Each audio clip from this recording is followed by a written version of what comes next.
Just stay with me, not like just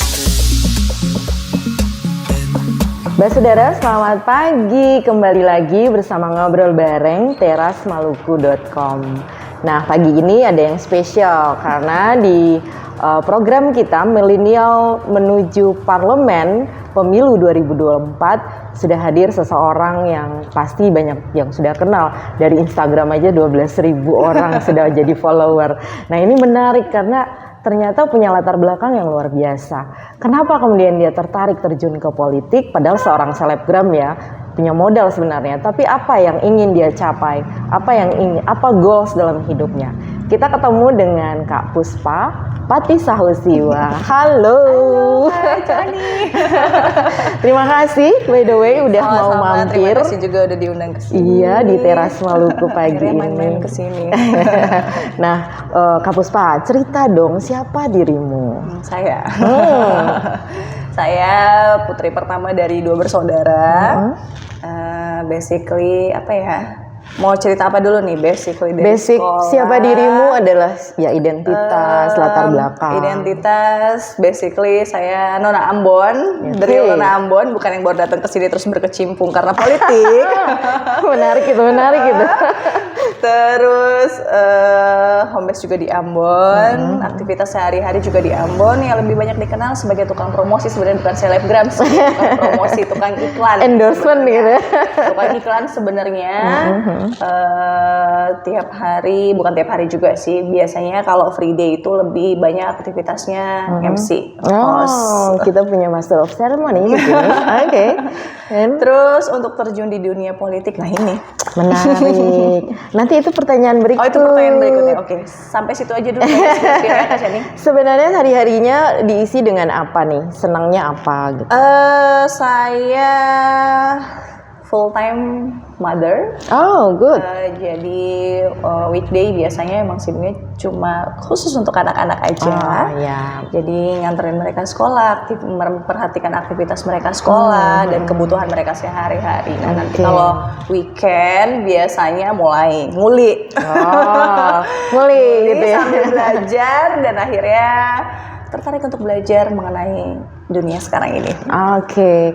Tapi kalau dilihat ya, saya sempat ngulik-ngulik sedikit lah tentang Instagramnya, dan saya lihat di sana ternyata banyak juga kegiatan sosial yang dilakukan dengan teman-teman sister film. Sahabat sedekah. Oh, sahabat sedekah ya namanya sekarang. Dan itu adalah anak-anak muda, ibu-ibu muda, ibu-ibu yang memang concern terhadap lingkungan ya, dengan banyak bikin sedekah begitu. Sebenarnya itu apaan sih yang sedang dilakukan? Jadi itu sebenarnya program sedekah Jumat ini sebelumnya udah dengan nama Sister Villa sebelumnya. Nah, itu saya belum gabung waktu itu. Itu mungkin udah terbentuk 5-6 tahun yang lalu. Udah cukup lama juga. Nah, saya tuh baru gabung di 3 tahun belakangan ini waktu berubah menjadi sedekah Jumat. Itu bersama teman-teman ibu-ibu hebat. Itu semuanya di situ nggak ada anak muda. Semuanya ibu-ibu full time, ibu muda berarti ya. kan. Dan mereka alhamdulillah bisa mempunyai waktu untuk gabung di sedekah Jumat itu.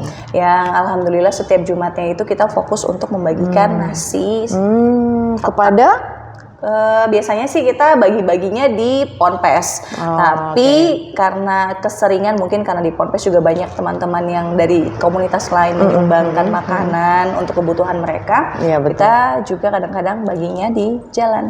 Ke tukang beca. Iya, ke tukang beca, ke pengguna jalan, ke jamaah biasanya yang baru pulang dari Masjid Al-Fatah, karena biasanya konsernya di Jalan Samratulangi. Oke, nice, good one. Jadi kegiatan sosial itu kita bisa sebut ya kegiatan sosial kemasyarakatan yang memang ingin dilakukan gitu melalui cara bersedekah. Nah, dari semua itu sebenarnya ketika sibuk beraktivitas, latar belakangnya juga saya lihat kan mantan Paskibra nih Maluku dengan tinggi badan yang oke gitu. Kenapa kemudian tidak terjun di bidang modeling atau seni atau apa begitu, tapi malah dilalah masuk ke dunia politik. Ini kan sesuatu yang wow gitu. Orang seringkali berpikir ya itu tadi bahwa politik itu kotor, punya banyak kepentingan. apa sih kenapa kemudian memilih jalan ini gitu, terjun ke dunia politik? Awalnya banyak sih teman-teman bilang kenapa nggak keluar daerah aja, kayaknya potensial untuk ada di luar daerah. Kayak tadi kayak modeling, kayak jadi artis mungkin salah satunya. Iya, betul. Tapi kembali lagi bahwa saya tuh dari dulu berpikir bahwa apa sih kontribusi yang bisa saya kasih untuk daerah. Pertama itu sebagai anak Maluku ya. Sebagai anak Maluku. Dan saya lihat kayaknya sayang banget kalau orang-orang yang bukan asli dari daerah Maluku yang datang membantu kita sendiri untuk kebutuhan rakyat Maluku, Ambon khususnya, kota Ambon. Sementara kita yang orang Maluku tidak melakukan itu, malah keluar. Posisi bikin apa-apa nih, tiba-tiba orang datang, orang lain masuk ke Ambon bikin apa-apa, nanti baru kamu protes. Betul. Kalau terjadi sesuatu yang nggak pas sama apa yang kamu inginkan. Gitu loh. Nah, itu ya motivasinya. Pada akhirnya mau terjun dunia politik. Oke, menarik sekali. Karena gini. Sebenarnya politik menurut Kak Puspa sebenarnya apa gitu? Apa sebenarnya yang semua orang kan punya kepentingan, punya tujuan. Tapi kenapa politik gitu yang menjadi jalan gitu? Sebenarnya politik bagi Kak Puspa apa sebenarnya? Sebenarnya politik itu kalau orang lihat terlalu serius. Betul. Sebagai kacamata orang dewasa dan banyak orang umum, mereka melihat politik ini terlalu serius. Pertama, bukan berarti harus tidak diseriusin. Betul. Orang di politik itu seharusnya dia dapat menjadi wadah bagi orang di sekitar dia, terutama lingkungan sekitarnya. Pertama, bisa jadi wadah untuk mendengar. Betul. Kenapa saya tertarik untuk terjun di dunia politik? Pertama adalah yang menarik bagaimana sih sebagai seorang perempuan muda dengan kontribusi yang ada di media sosial nih. Bisa mendengar curhatan apa aja yang dibutuhkan sama warga atau masyarakat sekitar. Kita nggak munafik, sekarang semua aktivitas itu 70% kita lakukan di media sosial. Mulai dari curhatan, ya kan? Mulai dari curcolan, mulai dari aktivitas pemberitaan dan lain-lain. Kayaknya sekarang lebih cepat kalau kita lihat dari media. Betul. Seperti itu mungkin awalnya saya benar-benar memandang bahwa politik ini tidak harus selalu melihat dengan kacamata yang tegang banget nih kayaknya politik. Anak muda tuh nggak bisa dia berpolitik, kayaknya harus yang umur-umur aja yang sudah berpengalaman, tapi insya Allah bisa ya. Nah, ini usia millennials kan, berarti era kalian nih sekarang penggunaan gadget dan segala macam, digital komunikasi, digital teknologi. Nah, dunia yang berbeda, era yang berbeda dalam proses pemilu demokrasi di Indonesia, tentu berbeda pula cara dan hasilnya gitu. Nah, tadi kakak sempat nyinggung semua orang curhat di media sosial, dari masalah dalam rumah tangga sampai di masalah publik. Betul. Nah, persoalannya bagaimana kakak menggunakan ini, alat yang ada di tangan kakak ini untuk mencapai tujuan politik itu gitu. Oke, jadi pertama itu aku punya 2 misi, action and contribution. Oh, good. Jadi action itu gimana kita, aksi ya artinya. Action itu bagaimana kita bisa menjadi wadah untuk menampung atau mendengarkan tanpa harus bertatap langsung dengan mereka. Biasanya kan, Katong punya keluhan ini kurang, atau misalnya ada bencana alam atau kebakaran dan lain-lain, kita harus terjun langsung. Sedangkan kita tuh terbatas waktunya. Misalnya seperti kita ibu-ibu ini kan nggak selalu ada waktu yang pas atau ada waktu yang tidak terduga. Bencana seperti itu kan nggak harus terjadi di weekday atau harus terjadi di waktu yang kira-kira terduga waktunya. Nah, kenapa media sosial itu saya bilang sekarang penting, apalagi untuk pemilihan ini, untuk pemilihan di 2024, untuk kita para milenial yang gabung di dunia politik, karena aksi kita tuh kita bisa lihat dari situ.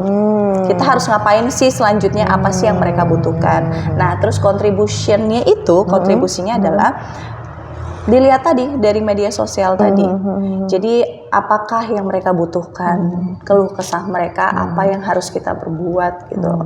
Jadi tahu apa yang bisa dikontribusikan oleh kakak ke mereka, begitu ya, menjawab permintaan-permintaan itu ya.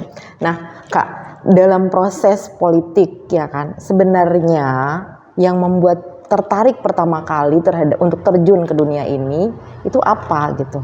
Apakah memang karena passionnya dari dulu memang suka berorganisasi, terlibat di berbagai kegiatan kepemudaan, kemudian juga mungkin ya ada di lingkungan keluarga yang memang berpolitik. Saya lihat pamanmu Bang Afras gitu kan memang seorang politisi begitu. Nah, saya juga mengenal beberapa teman-teman yang memang dari asal tempatmu itu memang bersangat luar biasa di dunia politik. Apakah mereka ini yang memberikan semacam influence kepadamu supaya I can do better gitu, I can do lebih banyak gitu kan ke masyarakat kita. Apalagi dengan masyarakat Kota Ambon yang cukup multi etnis gitu kan. Apa yang mau dilakukan? Apa sebenarnya yang mendorong? Memotivasi. Sebenarnya memotivasi awalnya tuh takut sebenarnya. Sudah ditawarkan 2 tahun lalu sebelum. Berapa parpol sih? 7 sampai 8 parpol yang nawarin. Melihat potensi itu ya. Dan itu galau tuh. Awal-awal 2 tahun lalu tuh galau. Aduh, mampu nggak ya untuk terjun di dunia politik? Tapi akhirnya galaunya tuh kecenderungannya kemana? Apakah saya siap secara mental? Iya, itu. Apakah saya siap secara mental? Apakah saya mampu berbicara di depan publik? Apakah saya mampu mendengarkan masukan, kritik dan masukan ini kan kadang-kadang nggak selalu manis. Betul. Walaupun membangun, tapi kan haters di luar sana luar biasa banget Kak, luar biasa banget pokoknya. Tapi itulah yang membangun kita sebenarnya. Jangan mendengarkan dari kata yang nggak enaknya aja. Sebenarnya kata yang nggak enak itu memotivasi kita untuk jadi itu lebih kritik baik. sebenarnya untuk memperbaiki. I can do better. Sama kritikan mereka yang tadi pedes-pedes itu. Gimana sih caranya kita bisa membuktikan bahwa kritikan itu sebenarnya nggak benar. Betul. Terus kembali lagi ke motivasi itu. Jadi 2 tahun lalu itu mulai diracuni dengan orang sekitar. Sebenarnya bukan dari paman, bukan dari keluarga juga. Karena basically kalau sama Om Afras itu masih agak jauh sih, saudara jauh dan kurang juga untuk komunikasi. Kalau dari keluarga dekat sendiri pun, mama papa juga wira swasta sebenarnya. Iya, bukan basic politik ya. Basic politik. Jadi karena saya dari dulu orang biasa bilang suka cari muka.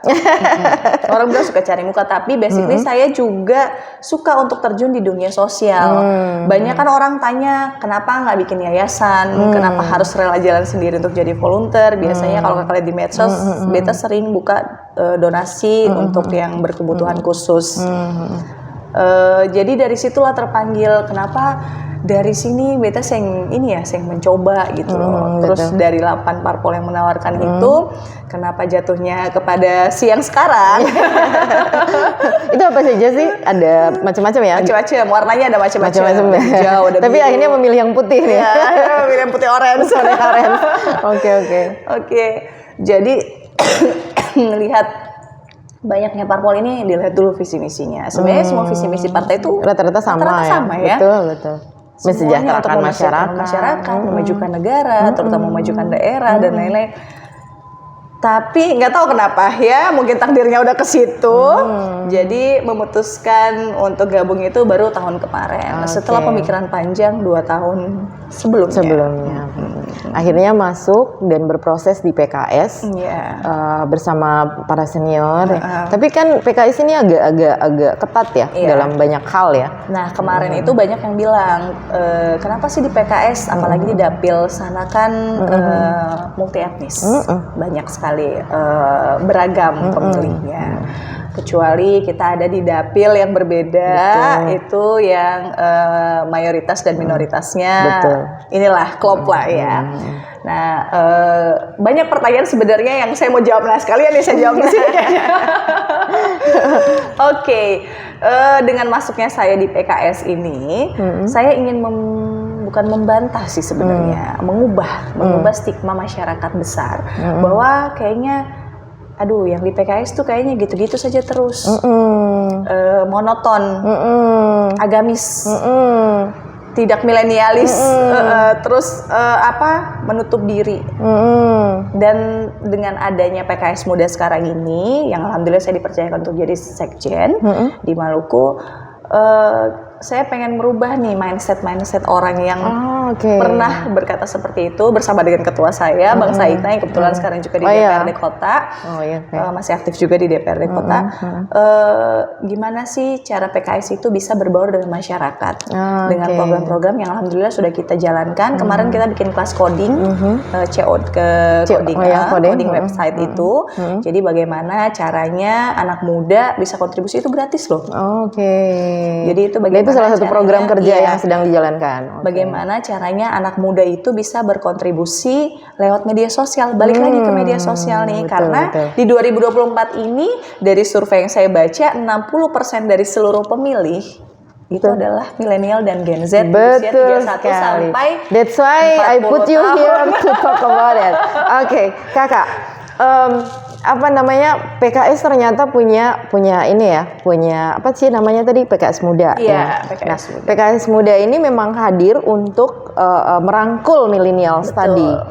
Itu sebabnya Anda ditaruh sebagai ikon gitu ya istilahnya ya. Nah, sekarang gini, ini sudah ada wadah, udah ada alat untuk melakukan aktivitas politik yang cukup kontinu begitu di dalam parpol ini.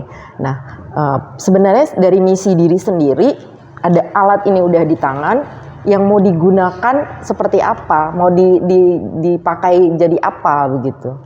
Ya, mungkin kayak untuk branding diri sendiri lah. Makanya tadi saya bilang, saya nggak mau memanfaatkan momen politik ini nih, orang bilang untuk cari muka. Biasanya itu kan ada, kalau udah gencar-gencar kayak gini, deket-deket udah mulai turun ke lapangan, ya kan.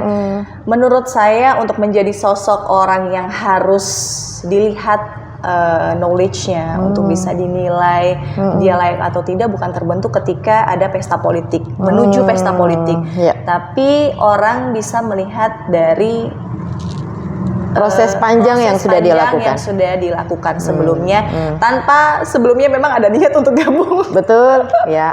Bagaimana cara dia berproses dengan masyarakat, bagaimana cara dia bersosialisasi dengan masyarakat, bagaimana cara dia komunikasi, itulah yang harus dinilai. Karena biasa sekarang tuh kebanyakan serangan fajar. Benar, ya kan? Makanya. Serangan fajar itu nanti ketika sudah terpilih tidak bisa berbuat apa-apa, barulah masyarakat protes. Kemarin beta pilih dia, kenapa dia yang bisa dengan beta sekarang? Betul. Itulah kebanyakan seperti itu. Nah, tidak munafik juga. Memang politik itu butuh money.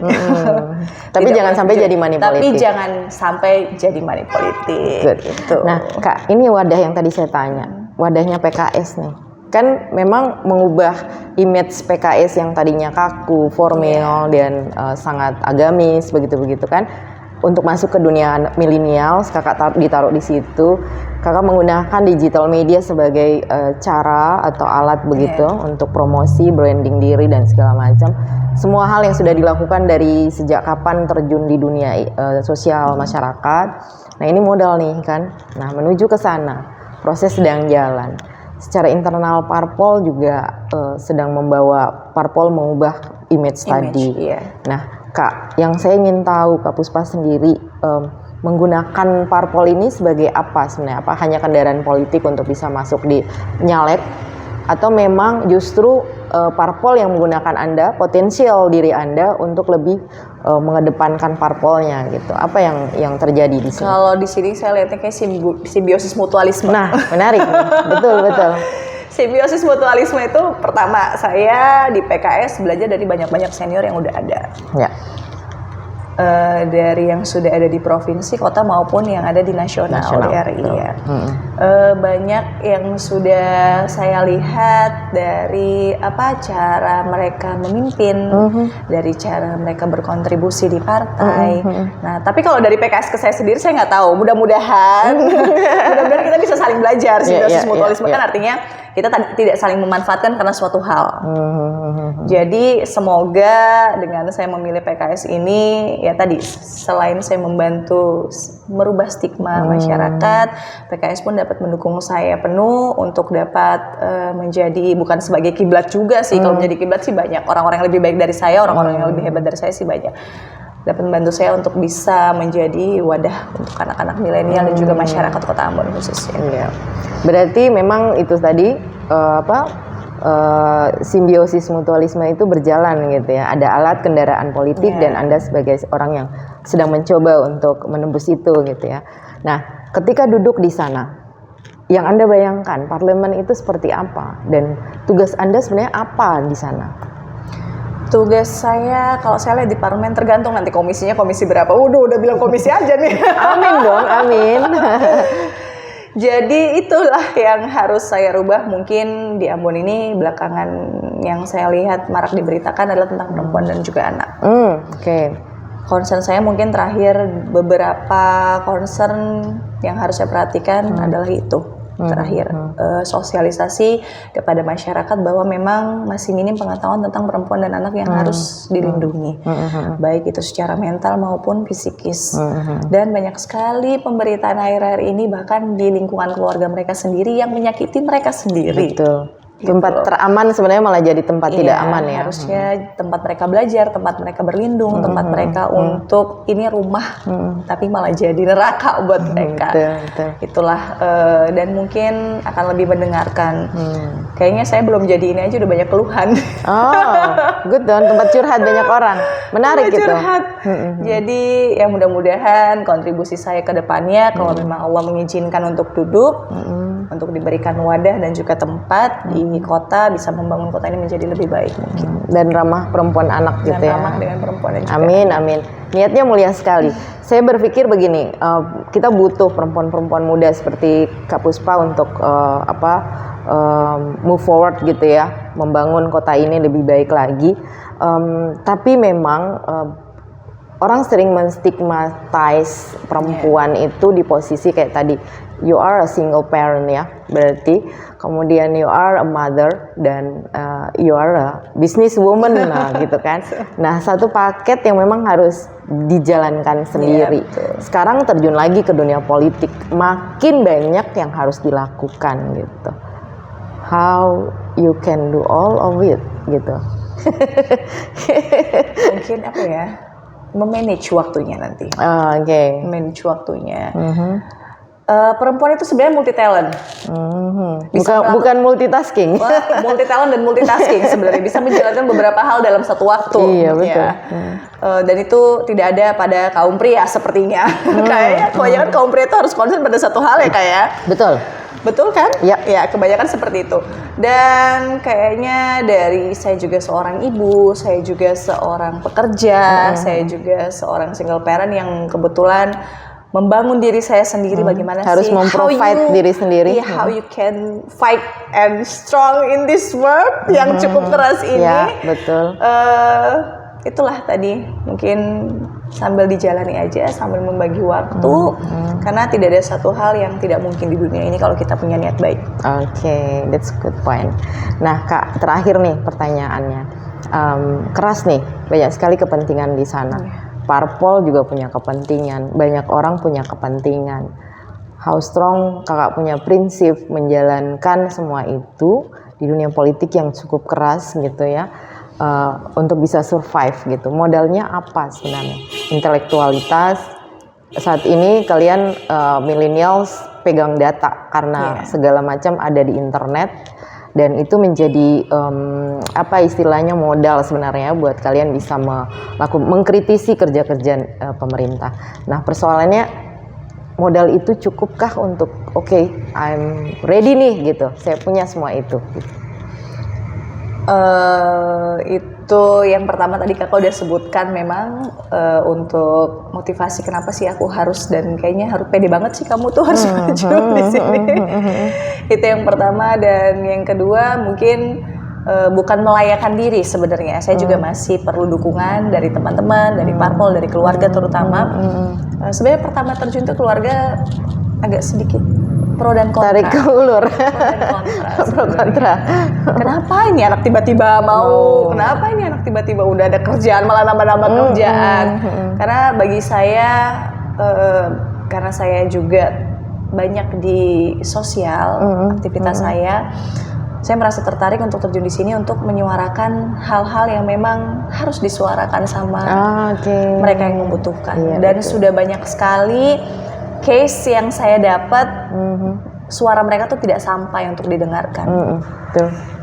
Apalagi mereka yang ada di pedalaman, orang yang kurang komunikatif, terbatas dalam segi gadget, media sosial. Iya. Paling banter mereka suaranya sampai ke tetangga doang, sampai ke tingkat RT RW pun itu susah kayaknya, apalagi sampai ke tingkat atas. Betul. Apalagi sosial yang kebanyakan saya dapat adalah mengenai gizi buruk, terus tentang keluarga yang tidak mampu, terus juga tentang anak putus sekolah anak gitu ya. putus sekolah dan lain-lain. Kayaknya miris hati sebagai seorang ibu Iya, betul. perempuan yang lihat kayak gitu tapi tidak dipedulikan, Betul. tidak mendapatkan perhatian Itu juga lebih. salah satu motivasi. Iya, tidak dapat perhatian lebih. Tidak, suara mereka tuh seolah-olah nanti dulu ya, masih banyak suara yang lain yang harus saya utamakan gitu loh. Suara-suara Ya mungkin tidak yang munafik, tak nanti mampu mungkin ketika bersuara. duduk di parlemen banyak memang hal yang sosial yang harus kita concern, yang perhatikan, bukan hanya soal gitu-gituan aja, tapi setidaknya hal kecil seperti itulah yang harus kita perhatikan. Betul. Karena kalau dari bawah sudah tidak sehat, makin tumbuh ke atasnya udah tidak sehat lagi. Betul. Nah, Kak, Dapil 3 ya? Dapil 3 itu Nusa lingkupnya Niue. di Nusa Niue. Oke. Wow. Oke.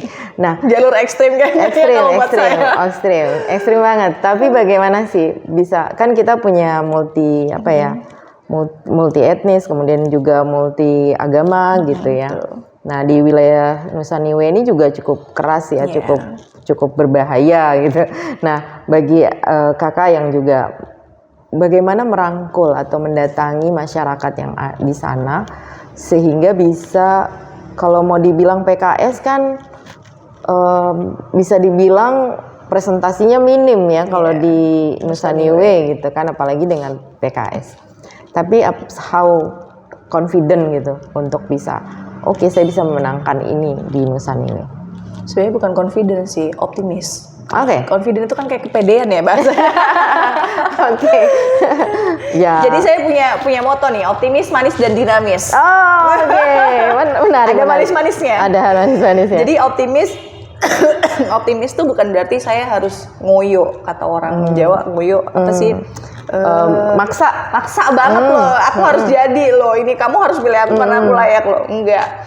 Optimis itu saya menganggap bahwa diri saya bisa menjadi pendengar yang baik mungkin suatu saat bagi mereka, dan juga kembali lagi ke aksi dan kontribusi saya, bagaimana saya bisa menyuarakan mereka yang membutuhkan untuk disuarakan curhatan mereka. Kembali lagi ke manis. Manis. The way how to. Manis bukan paras. Iya, manis bukan paras. Manis banyak. Yang manis banyak, manis bukan paras, tapi manis itu dilihat dari aktivitas kita sebelumnya. Manis itu bukan berarti kita mau menuju ke parlemen dan pesta politik ini, berarti kita mulai manis-manisin. Oke, paham. Oke. Mulai dimanis-manisin, mulai yang dulu saya pikir biasanya. manis itu pendekatan ke masyarakatnya itu secara persuasif. Enggak. Makanya tadi saya bilang, kebanyakan orang sekarang menganggap bahwa orang yang turun ketika menuju ke 2024 ini adalah, oh ya, dia sebenarnya layak untuk menjadi ini karena dia sekarang perhatiannya lebih ke kita. Baru sekarang ngasih ini, ngasih itu ya. Padahal yang kemarin-kemarin nggak dilihat gitu ya. Kemarin nggak dilihat. Makanya banyak sekali teman-teman saya nanya, Puspa, kok kamu seng ke sini? Kenapa kamu seng turun ke sana? Kenapa kamu tidak begini? Kenapa kamu tidak begitu? Satu yang saya lihat, orang-orang pasti sudah bisa menilai saya bagaimana saya, apa yang sudah saya lakukan, bagaimana cara saya berkomunikasi. Terus yang kedua itulah lillahi ta'ala, itu punya Allah, kuasa Allah. Jadi ya kita cuma bisa berusaha aja. Selebihnya yang punya kuasa yang di atas. Terus yang ketiga apa? Dinamis. Oke, dinamis. Dinamis itu bisa di mana aja. Jadi nggak selalu kamu harus berada di atas, kontribusi kamu harus sama yang di atas terus. Kamu juga harus bisa turun ke bawah sekali-sekali. Bukan sekali-sekali sih, harus lebih sering. Bagus. Bagus. Itu memang kayaknya perlu sekali.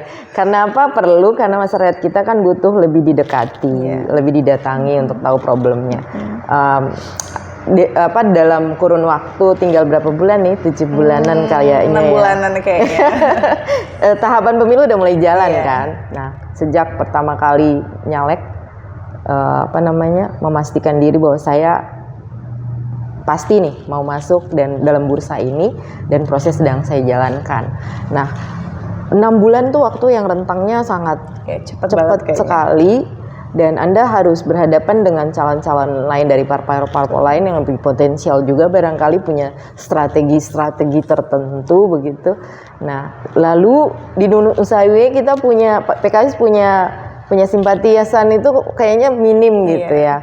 Nah, artinya kan Anda butuh struggle untuk di luar PKS orang mau percaya tidak gitu dengan apa yang sudah Anda lakukan, sudah diperjuangkan begitu. Tidak menutup kemungkinan di luar simpatisan PKS mereka akan tertarik, oh ini potensial nih, dia mau mendengar dan segala macam. Kalau lingkup PKS-nya sendiri udah pasti nih, oh iya kita punya basis suara udah jelas. Tapi yang lain yang di luar itu kan memang harus ada upaya-upaya juga untuk Anda wakil rakyat, dan wakil rakyat dari Nusa IW berarti semua orang dirangkul, tidak hanya PKS dan simpatisan atau suara dari PKS saja. Terus itu gimana tuh melakukan sesuatu? Itu mungkin dari parpolnya sendiri ya. Makanya kenapa saya bilang saya dengan adanya PKS Muda ini harus mengubah stigma. Ini keras kayaknya, ini tugas berat sebenarnya. Stigma yang ada bahwa kita itu ada dalam satu lingkaran yang memang nggak bisa dirubah lagi. Gitu loh, nggak bisa menjadi pendengar bagi mereka yang mungkin dari parpol lain atau mungkin masyarakat yang banyak multi agamis dan multi etnis tadi yang ada di Nusa IW. Mungkin dengan program-program nanti yang akan kita rancang yang akan kita tawarkan ke mereka, bagaimana supaya mereka memperhatikan bahwa PKS ini adalah ternyata bisa menjadi wadah juga untuk kita masyarakat umum, tidak dikotak-kotakin. Biasanya kan ada tembok-tembok yang menghalangi. Nah, kalau kakak sendiri menerobos tembok-tembok itu gimana gitu? Karena kan ini kerja parpol memang, tapi kan yang sedang berupaya juga seharusnya ikut sendiri terlibat di dalam proses itu. Nah, bagaimana merangkul di luar mereka ini, di luar PKS ini gitu? Ada banyak sekali teman-teman kita yang lain, dan mereka sebenarnya butuh sosok yang memang agamanya apapun, dari parpol apapun, as long as gitu kan, you can do something for us, kita akan choose you gitu ya. Nah itu, gimana Kak? Ya, untuk balik lagi, mungkin basically saya sosial, mungkin lebih banyak aktivitas sosial nantinya, dan aktivitas sosial yang sudah terdahulu mungkin teman-teman bisa lihat itu dilakukan sebelum ada niatan untuk jadi caleg, untuk ada terjun di pemilu nanti. Ya mungkin teman-teman bisa nilai dari situlah.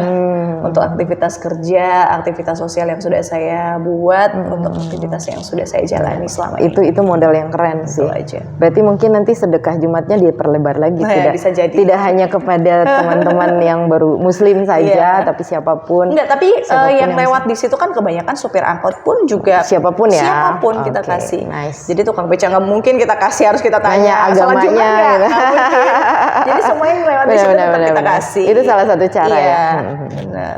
Dan kayaknya belakangan ini saya mau info juga nih. Kayaknya belakangan ini saya lihat di Ambon itu makin banyak orang yang ODGJ. Apa itu? Oh iya, betul. Orang dalam gangguan jiwa kayaknya. Itu saya setiap jalan dari rumah kan kebetulan di Salobar, sampai ke dalam kota nih kayaknya semakin banyak. Itu mungkin perlu perhatian khusus juga ya dari dinas atau pemerintah terkait mungkin mengenai ODGJ ini. Dan biasanya di depan kantor yang biasa kita bagi-bagi sedekah Jumat, itu juga lumayan banyak yang lalu lalang tapi tanpa ditertibkan. Ya, memang pemerintah kita masih banyak hal PR ya dalam kota ini yang memang harus diperbaiki. Kita tunggu Kakak untuk duduk di parlemen dan do something, mengawasi kerja pemerintah. Hei dinas, kalian belum melakukan ini itu dan segala macam. Lebih kritis, lebih tegas, lebih vokal ya, lebih vokal. Tidak seperti para milenial sebelumnya di parlemen yang hanya datang duduk diam. Saya berharap sekali Kak Puspa menjadi salah satu corong suara-suara rakyat di Nusa IW di kota Ambon yang tidak mampu bersuara ini untuk disampaikan suaranya. Terima kasih sudah hadir di Ngobrol Bareng Teras Maluku. Waktunya sempit tapi kita bisa ngobrol banyak dengan Kak Puspa. Saya berharap bisa nanti datang lagi, kita cerita lagi Yeah. what next in your life gitu ya dalam proses-proses pemilu. Semoga kedepannya lebih better lagi nih. Yes, lebih yes. prepare dan lebih better lagi. As a millennials, Kak Puspa sudah membuktikan diri untuk berani. Nah ini keluar dari zona nyamannya kehidupan sehari-harinya untuk terjun ke dunia politik, dan sebagai seorang millennials pun dia mampu untuk meyakinkan dirinya sendiri bahwa secara mentalitas saya mampu nih berhadapan dengan dunia politik yang keras di luar sana. Nah, saya mendoakan semoga proses Anda berjalan lancar Insya Allah. dan bisa menjadi wakil rakyat kita di parlemen nanti lebih mulus menuju ke pemilu 2024. Terima kasih Kakak Puspa. banyak, Mbak Sani. Sampai jumpa lagi Yamato. Terima kasih.